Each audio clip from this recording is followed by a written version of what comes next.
saya nggak butuh jasa Anda, tapi ternyata beredar.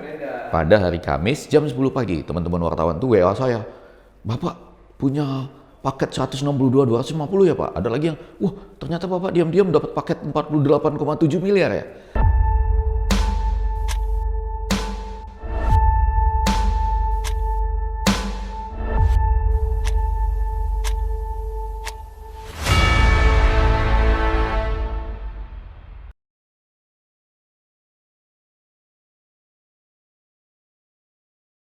Halo penonton Cokro TV, kita sekarang bertemu dalam sebuah acara baru, yaitu sebuah acara yang terkait dengan lahirnya lembaga baru dalam keluarga Cokro, yaitu Civil Society Watch.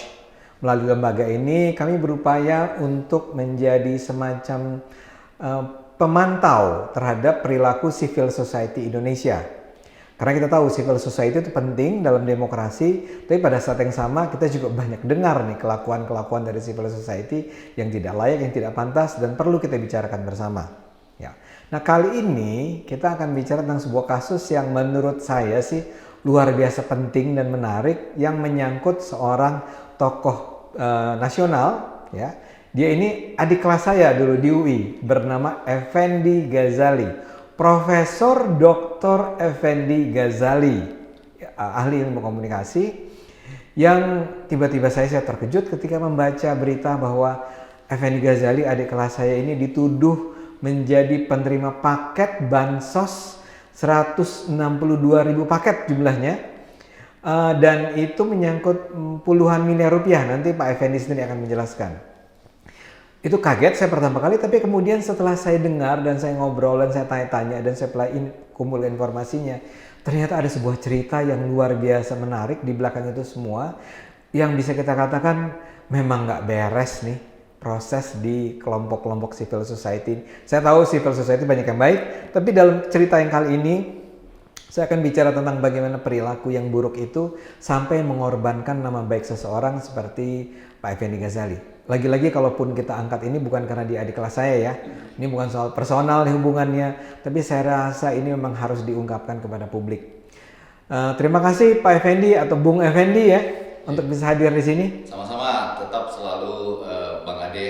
Ini dari dulu, bahkan waktu penungguhan guru besar saya sudah menyebutnya Profesor Ade Ahmad sebetulnya. Itu sindiran yang tajam sebetulnya. Oke. Memang sudah selayaknya. Oke, siap. Ya, ini jadi saya mau cerita, kita bisa ngobrol dan Anda bisa cerita apa adanya, tapi dalam rangka menjelaskan kepada publik, barangkali memang perlu cerita dari awal benar nih, kronologis. Mungkin saya nanti akan di sana sini potong untuk mewakili penonton Cokro ya, kalau saya rasa ini nggak jelas. Jadi gimana ceritanya sih Anda sampai disimpulkan atau sampai diberitakan sebagai penerima paket 162.000 paket bansos yang syarat korupsi itu. Ya. Silakan Bang Ade. Ya. Terima kasih Bang Ade dan para penonton Cokro TV. Ini acara pertama ya. Saya juga harus memulainya dari pertama. Ini acara baru tapi penderitaannya lama sebetulnya. Karena apa? Jadi yang pertama saya tetap merasa bahwa apa yang saya lakukan ini adalah bagian akibat dari saya berusaha membongkar sebuah skandal. Angkanya besar, 10,08 triliun per tahun. Kalau 5 tahun, 50,4 triliun. Nah ini terkait dengan penyelundupan benih lobster. Jadi ini bagian civil society-nya. Lalu muncullah sebuah skenario yang tali temalinya menjadi sangat menarik. Nah mudah-mudahan saya bisa menjelaskannya secara agak runut, tapi dalam waktu yang pendek. Yang pertama, saya itu tiba-tiba jam 19.41 malam, harinya saya ingat hari Rabu, tanggal 24 Maret 1941 malam dapat SMS,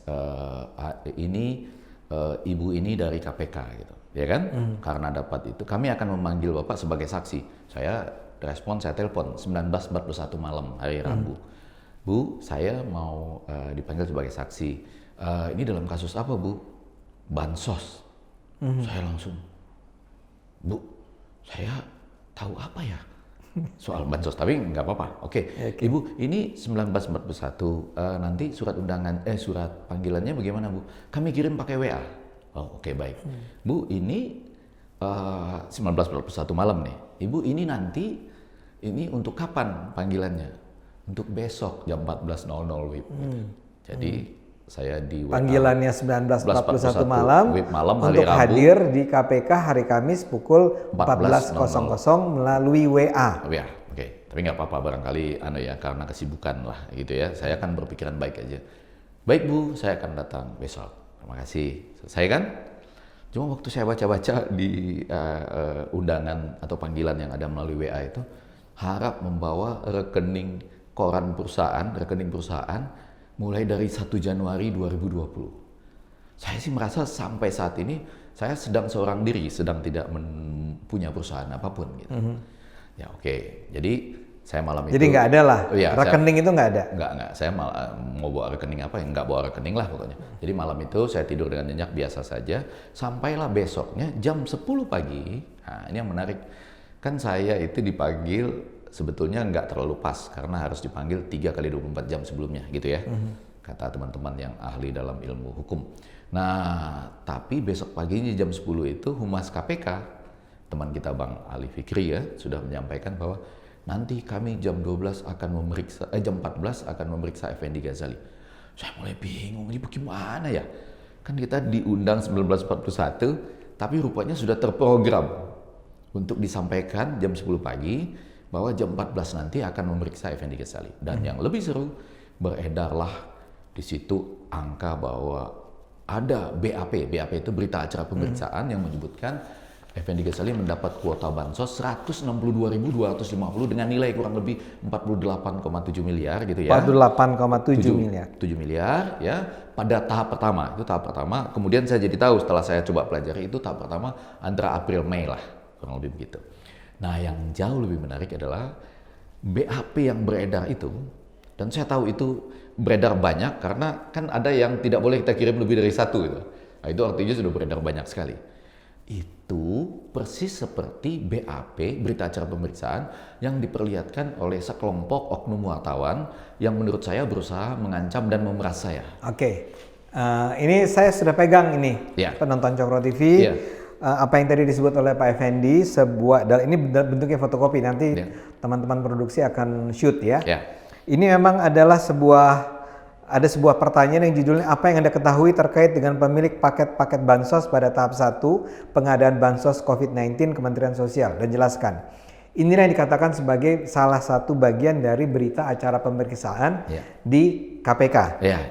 Di sini nanti Anda akan bisa lihat bahwa paling tidak di sini ada 9 nama perusahaan. Bahtera Asia, Hasil Bumi Nusantara, Moncino dan seterusnya. Kemudian ada yang namanya kuotanya berapa, nilainya berapa. Di ujungnya adalah nama pemilik paket. Pemilik paket atau nama pemilik paket. Nah, itu yang disebut oleh Pak Effendi itu, Bung Effendi ini adalah nomor 3, ada nama Bung Effendi ya. CV Hasil Bumi Nusantara, kuota 162.000, nilai paket adalah keseluruhannya berapa tadi? 48 miliar 675 juta. Ujungnya ada tulisan nama pemilik paket adalah Saudara Effendi Ghazali dalam kurung pengamat politik. Yang ingin dikatakan oleh Pak Effendi tadi, kalau penonton miss ya, ini adalah BAP dari KPK. Di dalamnya ada nama Pak Effendi sebagai pemilik paket. Tapi yang menarik juga adalah fotokopi ini yang adalah berita acara pemeriksaan itu bisa diketahui, bisa beredar di begitu banyak jadi pihak.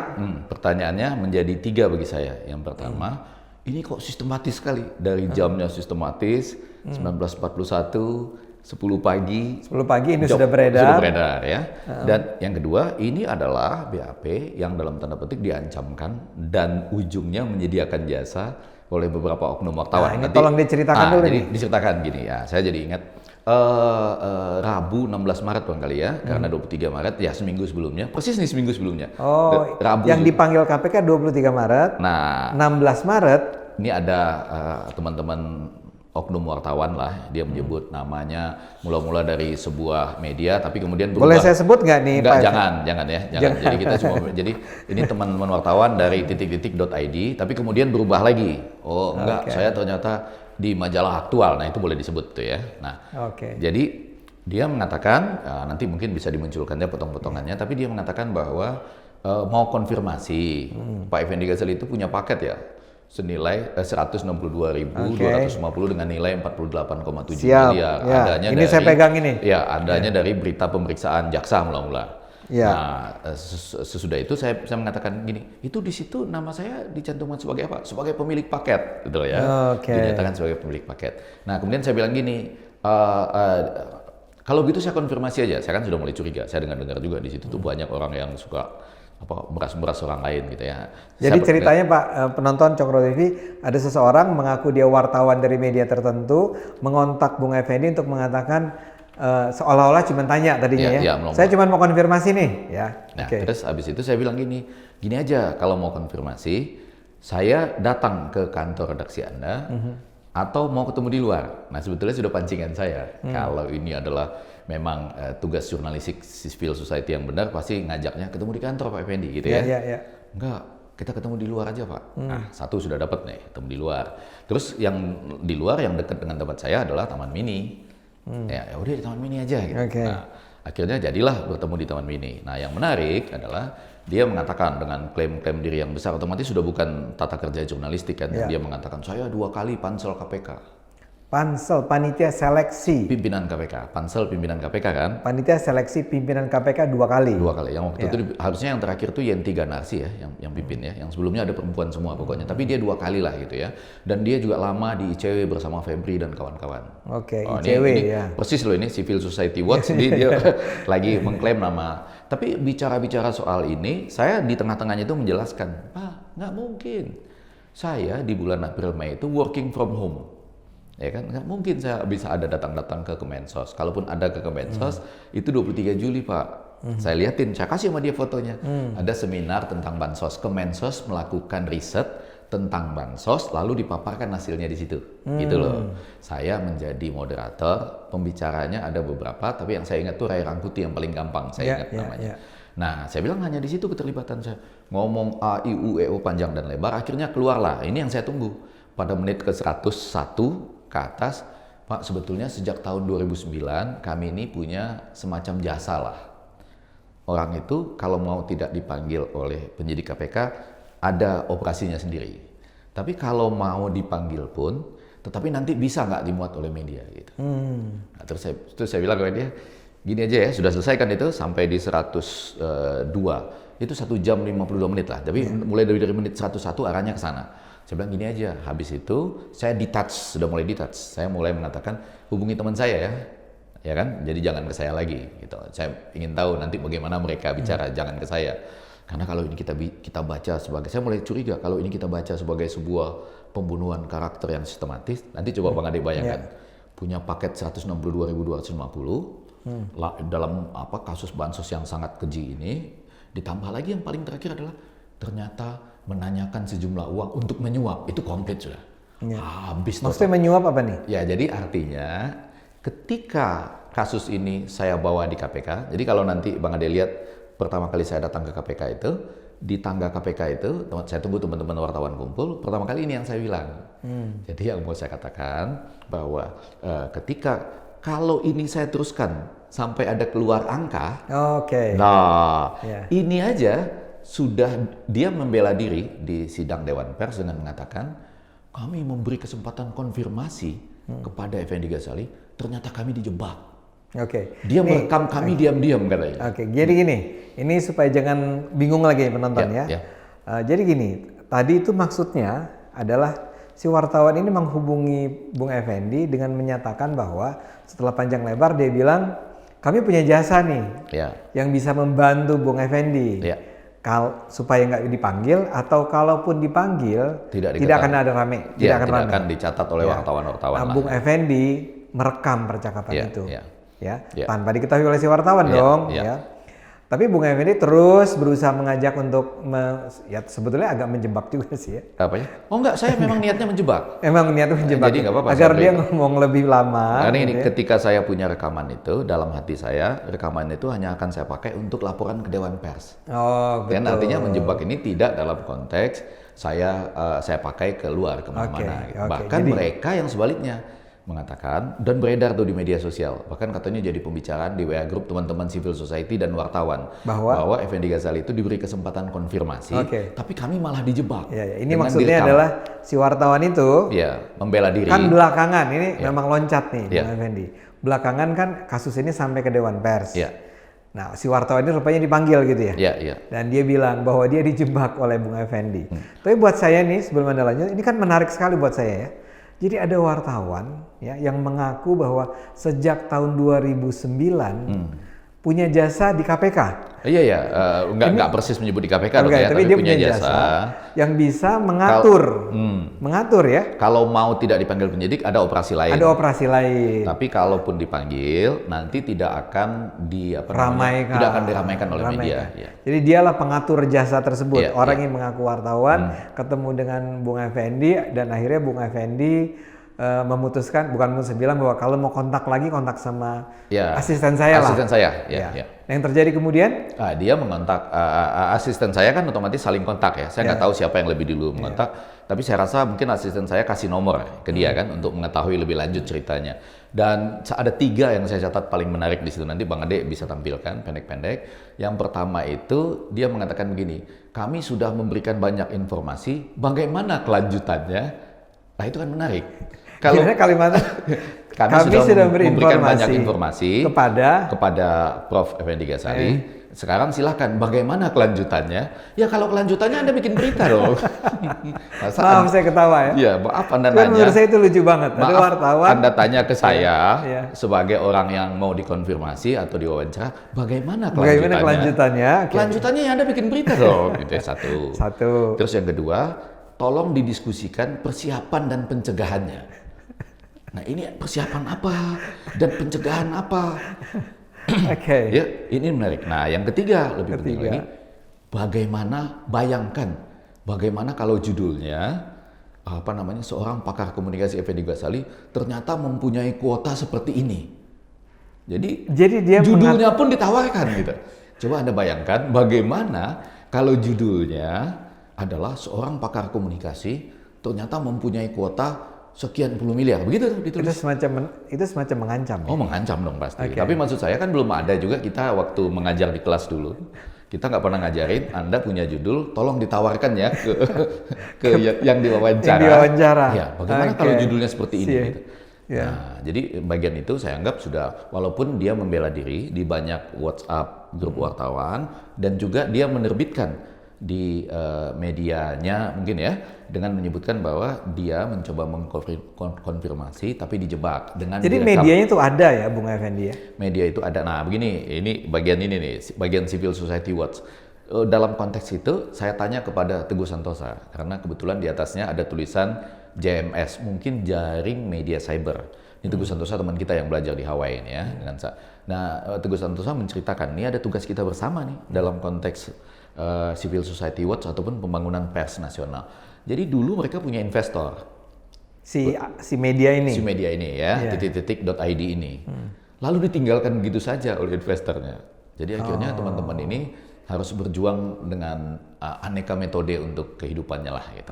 Nah, ini menarik dalam konteks survival ya. Ya, dalam konteks Civil Society Watch ada ilmunya MDM ya, Media Democracy Monitor, Travel dan kawan-kawan. Kalau di Eropa katanya itu orang kalau mau mendirikan sebuah media supaya bisa disebut media walaupun cyber, itu harus menyediakan 24 bulan gaji untuk yang digaji. Jaminan lah ya. Jaminan, bahkan harus ada asuransi. Nah, ini kita perlu pikirkan di masa depan bahwa kalaupun dia ditinggal oleh investornya, dia masih bisa hidup dengan asuransi 8 atau 9 tahun supaya tidak terjadi kasus yang seperti ini. Nah, balik ke KPK sekarang. Jadi ini udah selesai dengan si orang ini nih, si oknum ini. Anda bilang nggak ada ya? Nggak ada dong. Ngapain? Nah, kenapa? Karena nanti terbukti sesudah saya diperiksa oleh KPK pun, saya minta ke KPK untuk buka seluruh informasi vendor itu dari 1 sampai 12. Maksud saya, ngapain saya nyerah sama yang mau nyuap? Uang ke KPK saja saya minta sebagai bagian dari civil society, KPK buka aja dari 1 sampai 12 berdasarkan Undang-Undang Keterbukaan Informasi Publik supaya kita tahu. Yang paling perlu kita tahu kan begini Bang Ade. Bener nggak ada angka 162.250 di tahap pertama? Karena kalau Bang Ade lihat, dan itu adalah Effendi Ghazali. Ya, dan yang Bang Ade lihat adalah itu di BAP yang disebut BAP misterius itu lucu loh Bang Ade. Jadi angka saya tuh nomor 2 terbesar kan, kalau Bang Ade Iya, lihat, 162, 250. Tetapi angka lain, itu ada yang cuma 200, 150. Paketnya ya? Iya. Iya. Jadi terlihat betul bahwa ya. masa ada angka 200, 100 sekian gitu, lalu lompatnya ke 162.250. Tapi yang menjadi maut adalah, walaupun saya sudah putus hubungan sama mereka yang mau mengancam dan memeras ini, tapi itu berita beredar jam 10 pagi pada tanggal saya. Tanggalnya tadi ulang ya? Ya. 16 Maret mulai berhubungan. 17 Maret putus lah ya, nggak ada lagi. Itu hanya dalam 1 hari selesai. Iya. 3 Maret mendapat panggilan sebagai saksi oleh KPK melalui WA. Mendapat panggilan 24 Maret. Karena saya datangnya 25 Maret hari Kamis. Tapi jam 10 pagi sudah beredar itu. Ya, yang semula sudah diingatkan oleh si oknum tanggal 16 Maret itu. Jadi oknum wartawan ini sakti juga. Dia mengingatkan dan kita seperti mengatakan saya nggak butuh jasa Anda. Iya. Tapi ternyata beredar. Pada hari Kamis jam 10 pagi teman-teman wartawan tuh WA saya. Bapak punya paket 162.250 ya Pak. Ada lagi yang, ternyata Bapak diam-diam dapat paket 48,7 miliar ya. Saya bilang nanti aja, saya datang ke KPK. Maka Anda datang tuh ke KPK. KPK jam 2 siang saya datang, ketemu dulu sama teman-teman wartawan. Di situ hati saya sebagai pengajar, ya, itu hancur total. Karena lihat ya, yang pertama ada anak muda itu ya, muda lah gitu ya, muda. Betul. Wartawan ya? Wartawan. Pak, di BAP Bapak dapat 162.250 ribu, gitu deh ya. Saya pikir-pikir bukannya dulu kalau Bang Ade punya kelas saya ngajar BAP itu sesuatu yang sakral. Kalaupun Anda dapat bocoran, Anda harus verifikasi. Cara verifikasi paling gampang. Kalau KPK nggak mau, ke Kementerian Sosial, betul nggak Bang Ade? Kan dia punya tuh tahap pertama siapa yang dapat dan angkanya berapa. Otomatis nggak akan ada tuh angka 162.250, apalagi terkait dengan Effendi Ghazali. Itu satu. Yang kedua, yang di belakang lagi. Berarti Bapak ya yang bertanggung jawab karena memberi rekomendasi untuk 48,7 miliar. Saya sebagai pemberi rekomendasi, power relationsnya apa gitu? Apakah saya misalnya badan pemeriksa, elit politik, atau anggota di Senayan atau apalah gitu yang bisa partai lah. Iya, mempressure orang dengan power relation sehingga rekomendasi saya harus didengar. Lalu yang ketiga, yang tadi ya kan dalam hati saya langsung saya ingat ini orang mau konfirmasi ke saya. Kata konfirmasi itu kan suci dalam jurnalisme, Bang Ade ya. Mengkonfirmasi, checks and recheck, tabayun gitu ya. Ternyata digunakan persis buat disebar kemudian ini. Nah, yang paling terakhir. Apa yang mana itu maksudnya? Yang ini dong, BAP. Kan ini BAP ini diancamkan pada saya. Oh, yang tapi 16 Maret itu. Iya, tapi kok bisa keluar pada saat itu semua wartawan seakan-akan punya. Sorry, Pak Bung Effendi, Anda tanya nggak sama mereka? Anda dapat dari mana sih BAP ini? Oh, belum sempat saya tanya. Sempat saya tanya pada waktu. Tapi saya lagi mendem aja. Kok BAP yang itu ternyata beredar ini ya. Nah, sama ada 2 lagi nanti. Tapi dengan itu semua terpukul saya. Gagal nih kita ngajar jurnalisme, pelatihan di mana-mana, komunikasi. Kalau komunikasi politik itu 60%-nya kan jurnalisme dan strategi komunikasi. Sisanya adalah bagaimana civil society, termasuk LSM, kemudian market, uang, ya kan, funding dan sebagainya, sama pemerintah, baik yang sedang memerintah maupun partai politik yang tidak memerintah. Jadi akhirnya saya naik ke atas, gitu. Naik ke atas, otomatis diperiksa ya, seperti biasa. Menurut saya pemeriksaannya menyenangkan, karena yang saya dengar dari situ adalah diselingi 2 kali sholat. Nah, pemeriksaannya menyenangkan karena saya betul-betul ditanya pada mengenai Pak Effendi, kami perlu mengkonfirmasi mengenai sesuatu yang akhirnya dikaitkan seakan-akan Bapak merekomendasi, yaitu seminar 23 Juli, di mana saya menjadi moderator atau fasilitator dengan beberapa pembicara. Nah, konteksnya sebelum itu, ketika ketemu dengan si pemeriksa ya, pemeriksa APK itu, Anda tuh nggak disebut, apakah benar Anda pemilik dari 162 ribu paket? Udah nggak ada. Saya langsung bilang gini, Pak, ini sebelum kita mulai, saya dipanggilnya kenapa ya? Karena di luar ada ini, yang WA ini saya bawa, WA boleh dibawa. Yang kan nggak boleh dibawa sana dompet sama tas, WA boleh dibawa. Nah, lalu saya bilang ini ada 162 250, kemudian ada nama saya, ini gimana? Bohong itu katanya. Kata pemeriksa KPK. Itu bohong itu. Itu bohong. Dan katanya BAP itu bohong. Iya, BAP itu bohong, gitu ya. Oke Pak, kalau itu lega saya kan, karena ini kalau ada yang begini, padahal itu yang diperjualbelikan untuk mengancam saya. Udah jadi berita nih ya? Iya, sama-sama semua itu sudah jadi berita. Nah, lalu yang kedua itu Pak, kami ingin memastikan apakah betul dan seperti apa Bapak merekomendasikan pada seminar 23 Juli. Itu apa tuh? Jadi begini, 23 Juli itu Karena 23 Juli tahun lalu ya? Tahun lalu 2020, masih COVID itu. Kementerian Sosial memaparkan hasil riset mereka tentang bansos, lalu dipaparkan kepada publik dan dibahas. Salah satu pembahasnya yang saya ingat Ray Rangkuti, tapi di foto yang saya berikan kepada Bang Ade ada nama-namanya, ada dari LIPI, teman kita dari Sosiologi FISIP UI, ada juga dari lembaga survei apa. Lalu yang menjadi menarik sebetulnya bukan itu. Nah ini kalau boleh saya bilang kepada Bang Ade dan pemirsa, kalau ini sebetulnya nggak boleh diucapkan, kalau nasib bicara lain, COVID aja saya misalnya pada waktu itu, kena COVID misalnya, maka saya nggak hadir di seminar itu. Dan yang jadi masalah adalah sebelum seminar itu ada seorang ibu yang kemudian terkenal jadinya dengan nama Susanti itu, dia khusus datang bertemu buat saya. Kan saya tahu. Nah, jadi Anda datang di seminar itu sebagai moderator, ya. Sebelum acara dimulai, Anda bertemu dengan seorang ibu, Susanti. Nah, dia ternyata kenal dengan teman saya yang menyampaikan Pak Effendi nanti jadi moderator di situ. Nah, saya bilang naik aja ke atas. Nggak boleh Pak, kan nggak ada undangan dan harus di rapid test. Waktu itu harus begitu ya. Dan masuk ke hotel waktu itu nggak gampang loh. Semua orang takut-takut. Nah, saya bilang ada apa Bu? Saya ini UMKM yang dulu diajak kumpul rame-rame, dikasih tahu bahwa ada oleh Kemensos ada nanti ini akan ada pengadaan bansos paket 1 sampai 12 reguler dengan totalnya itu sekitar 23 juta ya. Nah, 23 juta paket. 22.800.000 dibagi 12 episode. Jadi masing-masing episode itu 1.900.000. Lalu mereka dikumpulkan. Tentunya dalam bayangan mereka bangsa 100.000 satu orang aja dapat nih. Waktu itu ada 100 orang katanya yang dikumpulkan. Vendor nih ya? Vendor. Tapi saya langsung tanya ke dia waktu itu. Ya kan, insting.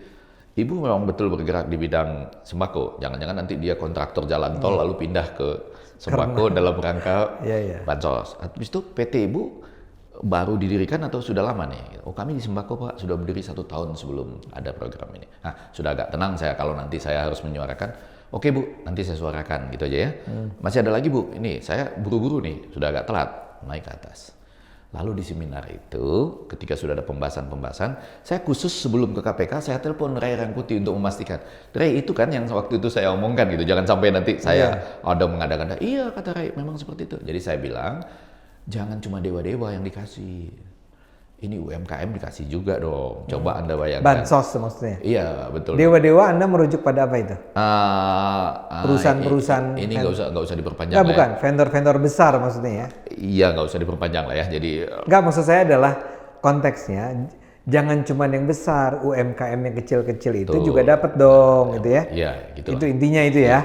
Anda bisa lihat kan betapa takutnya saya dengan kata-kata itu sampai ganti apa nomor WA saya, oke? Nah, jadi saya sampaikan harus UMKM juga diberikan ya, jangan artinya adil lah.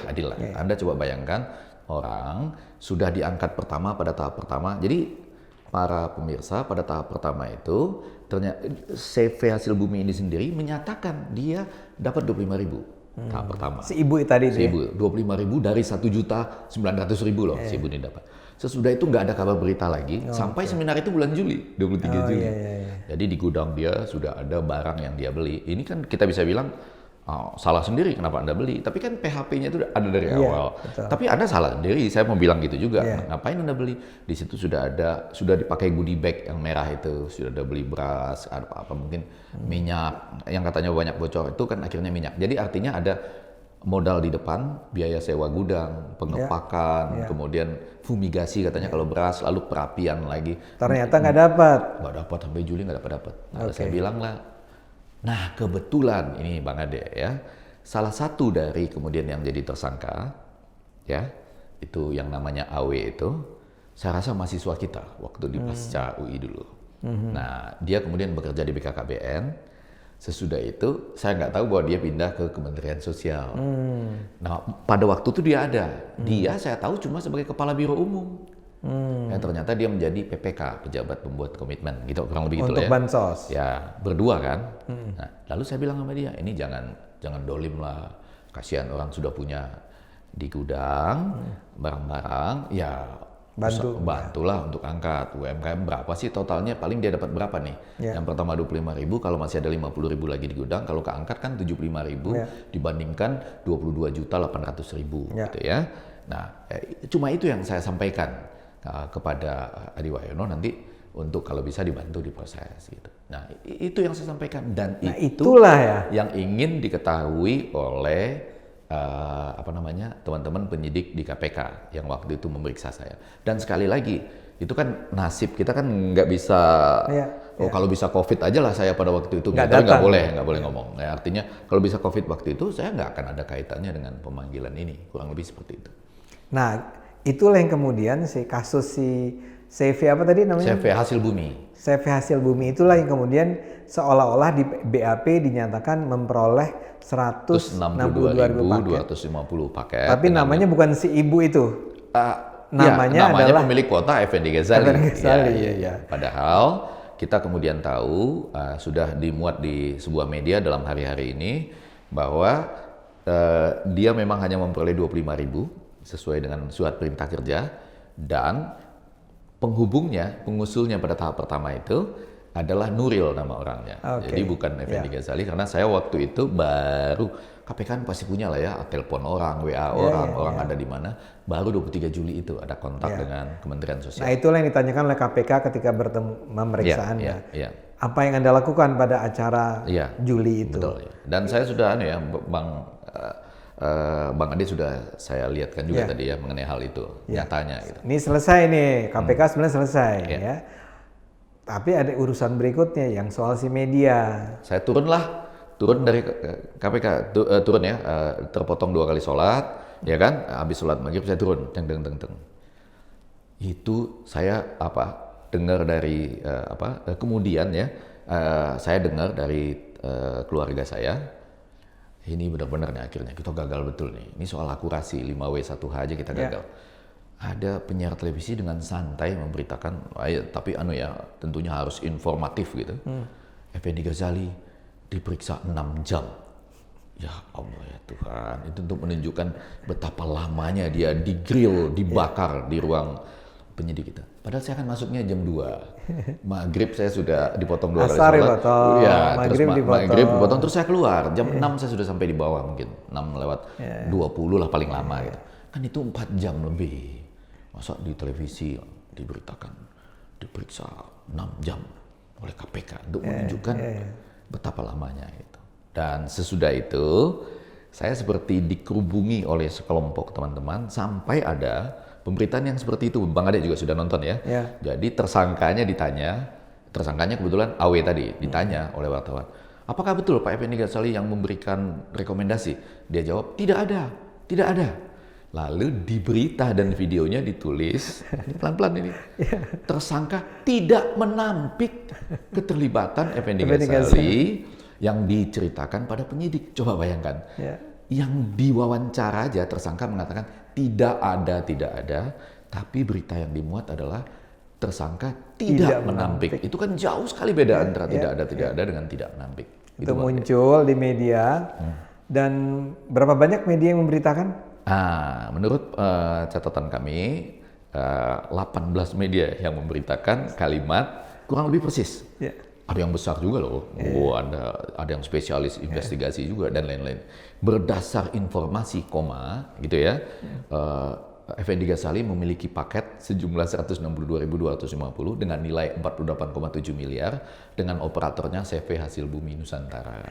Nah ini saudara-saudara para penonton Cokro TV, inilah yang jelas-jelas harus kita perangi saya rasa ya Bung Effendi. Ini belum selesai wawancara ya. Belum. Tapi saya mau bilang bahwa bayangkan loh, berdasarkan informasi Effendi Ghazali memperoleh 162.000 paket sembako atau bansos. 162.250 kuota bansos. Kuota bansos.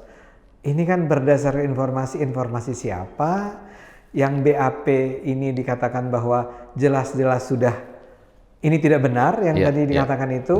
Jadi dari mana mereka peroleh? Tapi ada 18 media memberitakannya. Ya. Saya nggak lihat yang saya kan televisi. Nggak lihat. Nah, tapi yang menjadi menarik ada 3 hal di sini, Bang Ade. Yang pertama, apakah ini BAP palsu atau bisa juga begini sebetulnya dalam pikiran saya. Orang habis kena OTT, dia langsung aja ditanya misalnya diperiksa kan, dia bisa nyebut nama-nama siapa aja dengan angka-angka yang aneh-aneh tadi 200 berapa. Tapi Anda bisa lihat betapa bencinya dia pada saya. Saya menduga jangan-jangan karena saya membuka peluang UMKM, maka jatah zona nyamannya dia jadi terganggu. Sekarang harus UMKM harus masuk. Kalau enggak kan bisa diatur-atur sama dia sendiri gitu ya. Misalnya begitu. Itu dugaan saya. Atau yang kedua, yang agak lebih penting bukan itu. Ini Bang Ade, kita sama-sama mengajar, ini Civil Society Watch. Bukankah Humas KPK punya kewajiban untuk menyatakan BAP itu palsu atau BAP itu bukan BAP terkini? Betul nggak itu Bang Ade? Dia harus, karena kalau dia tidak mengatakan ini, maka yang ketiga, percuma saya melaporkan wartawan tadi yang mengancam dan memeras saya, karena sistemnya masih memungkinkan mereka hidup. Betul. Ya, jadi artinya ketika dalam sidang mediasi Dewan Pers ada pertanyaan, apakah Anda akan mengajukan ke polisi? Bisa ya, bisa tidak. Nggak gini. Kemudian sesudah itu Anda melaporkan ke Dewan Pers. Barangkali dari sana lagi. Ini babak baru nih ke Dewan Pers. Tapi yang tadi boleh ya, saya mau menekankan bahwa menurut saya teman-teman humas di KPK untuk menjaga citra KPK supaya jangan seperti lembaga, kan kita masih tetap percaya pada lembaga itu, jangan seperti institusi yang ada maladministrasi, artinya BAP bisa keluar, atau merupakan tugas dari humas. Kalau di Undang-Undang Pers ada itu yang mengatakan hak koreksi ya. Janganlah sampai orang terdolimi lebih lama 1 menit pun nggak boleh kan. Dia harusnya mengatakan misalnya BAP itu palsu atau bukan BAP terkini, bisa juga ya mengatakan demikian. Tapi itu nggak ada. Nah, saya kemudian mencoba mengajukan surat permohonan keterbukaan informasi publik. Jadi dibukalah itu dari 1 sampai 12 episode bansos itu supaya ketahuan. Yang saya tuh ingin tahu cuma sederhana aja satu. Ada nggak angka 162, 250 itu di tahap pertama, lalu pengusulnya siapa? Nggak tahu. Yang kemudian ternyata Nuril itu ya. Nah, baik, sesudah itu karena tidak bisa angka itu dibuka dengan Undang-Undang Keterbukaan Informasi Publik, saya melaporkan ke Dewan Pers. Terima kasih menurut saya ke Dewan Pers karena prosesnya cepat. Jadi terima kasih buat Pak Nu, kemudian di situ ada Henry Ciabangun, ada Bang Arif Zulkifli, ada Agus Sudibyo, dan begitu banyak yang lain. Dan saya terima kasih juga kebetulan dibantu, ini sama seperti Bang Ade mau membantu memberi kesempatan buat Civil Society Watch ini.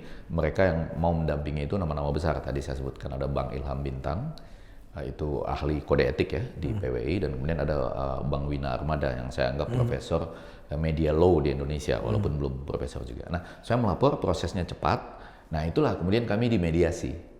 Disebut sidang penyelesaian pengaduan. Saya sengaja mengadukan 2 saja dulu.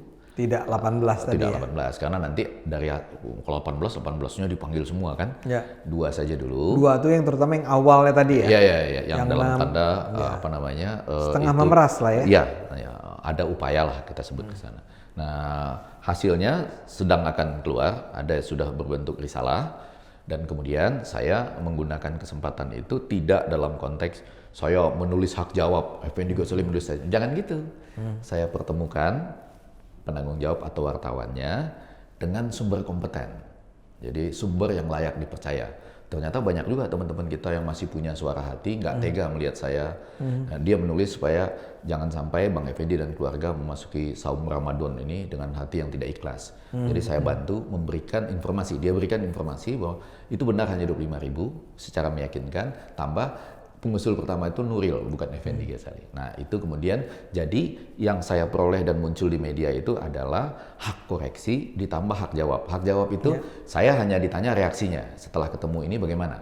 Oh ya, saya bilang kan sejak dari awal saya kan nggak pernah takut. Saya minta kepada KPK untuk membuka data, dan bahkan sebetulnya saya menambahkan, mungkin terlalu panjang. Saya mau ada, ini karena kita Civil Society Watch, saya mau ada sedikit pertanggungjawaban moral nanti di UMKM ini. Walaupun sekarang menghubunginya aja juga udah susah, dia juga takut ternyata gitu ya. si UMKM iya, tadi. kalau udah disebut-sebut namanya kan jadi takut, menghubunginya aja susah gitu. Jangankan minta bagian, ngubunginnya aja udah susah gitu ya. Waktu itu dia pernah bilang, nanti kalau ini sukses, kita ingat Bang Effendi, nggak usah. Saya bilang, nanti kalau saya udah jatuh miskin, baru saya datang ke Anda gitu. Saya pernah ingat kita bantu Koseng-seng dulu sama-sama Bang Ade juga puluhan tahun kan kita nggak pernah minta apa-apa. Artinya sampai saat ini demi Allah saya nggak pernah dapat apapun dari dia. Nah, menghubungi dia juga susah, tapi saya mau bilang gini, saya mau minta dia pertanggungjawaban publik nih dalam rangka Civil Society Watch supaya mereka melakukan dengan akuntan publik lah. Saya minta Berli, teman kita di UI, carikan akuntan publik, teman-teman UI yang punya, supaya gini, supaya bisa dibedakan antara perusahaan yang dapat secara teratur dengan jatah jumbo, yang mungkin karena itu orang kasih aja barangnya dulu, nanti pasti dibayar, dibandingkan UMKM yang beli 50.000 misalnya, otomatis harus bayar di depan, lalu ada biaya gudang, kemudian yang saya sebutkan tadi biaya merapikan, ya, kemudian fumigasi, kalau minyaknya bocor, ada goodie bag dan lain-lain itu.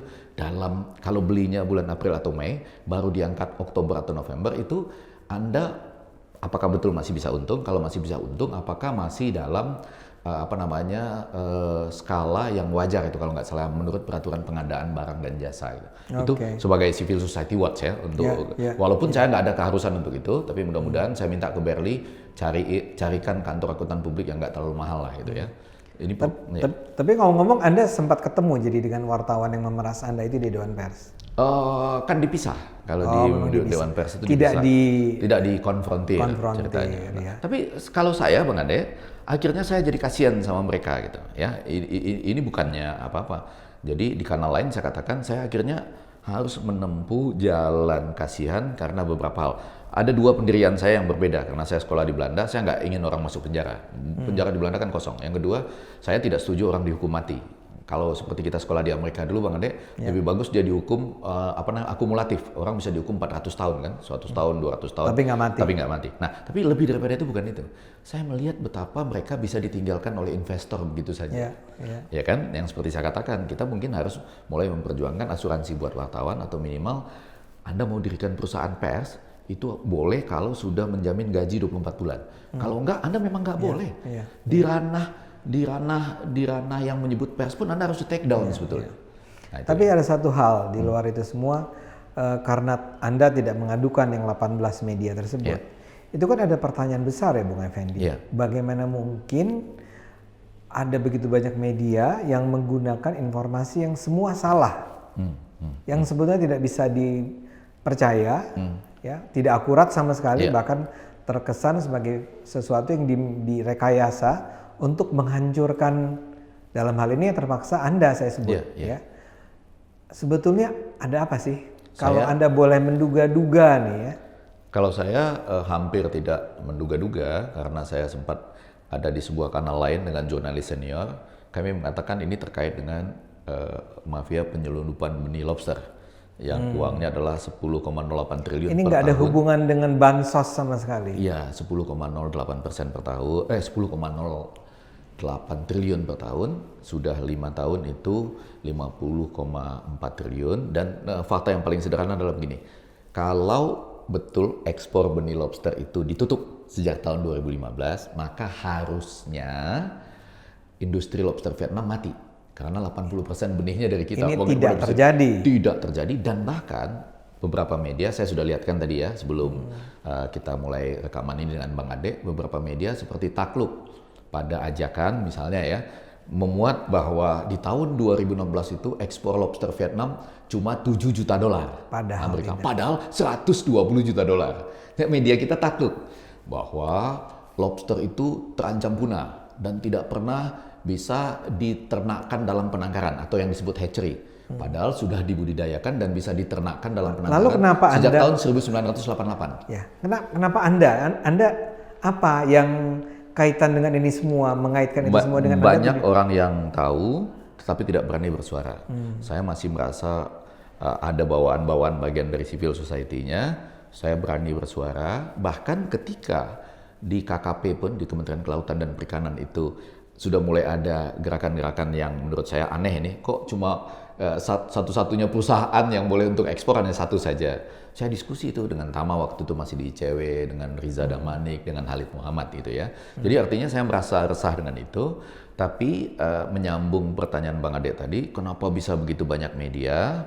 Itu ada pertanyaan bagi kita juga yang ngajar. Apakah kita kurang menimbulkan rasa sensitivitas pada mereka? Jadi artinya oke lah ada orang yang berusaha mempengaruhi, tapi kan kewajiban jurnalistik itu adalah ragukan bahwa BAP bisa keluar, satu, dan yang kedua, cari informasi ke dalam hal ini yang paling valid informasinya adalah Kementerian Sosial, karena mereka pasti punya tahap pertama. Pertanyaan sederhana aja, ada nggak angka 162250 itu di tahap pertama? Kalau nggak ada ya berarti gagal. Yang kedua, pengusul. Apakah betul Effendi Ghazali pengusul atau orang lain? Karena saya baru ada kontak di acara itu 23 Juli 2020. Oke, Bung Effendi, ada kata terakhir yang ingin Anda sampaikan?